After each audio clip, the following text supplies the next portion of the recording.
नमस्कार मित्रमंडळी, आज माझ्या मामाच्या गावातला दुसरा दिवस आहे आणि इथला प्रत्येक क्षण मी खूप एन्जॉय करत आहे. सकाळी उठल्यावर गावातली शांत वातावरण, पक्ष्यांचा किलबिलाट आणि ताजी हवा मन अगदी प्रसन्न करून टाकते. खरं सांगायचं तर मला लहानपणापासूनच प्राण्यांची खूप आवड आहे. मी लहान असताना आमच्या घरीही गायी आणि बकऱ्या होत्या, त्यामुळे आजही त्यांच्यासोबत वेळ घालवायला मला खूप आवडते. आणि हे बघा, किती गोड बकरीचं पिल्लू आहे. याला मांडीवर घेऊन खेळण्यात एक वेगळाच आनंद आहे. आता भेटा मुरमाडीच्या या छोट्या गँगला. ही सगळी मुलं दिवसभर धमाल मस्ती करत असतात. खूप दिवसांनी आज मी सायकल चालवून पाहिली. सुरुवातीला थोडी भीती वाटली, पण नंतर खूप मजा आली. पण ही छोटी मुलं काही कमी नव्हती बरं का.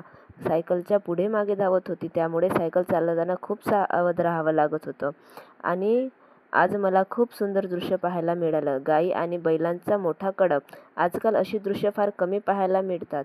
गाव असो किंवा शहर, पूर्वीसारखी जनावरांची संख्या आता दिसत नाही.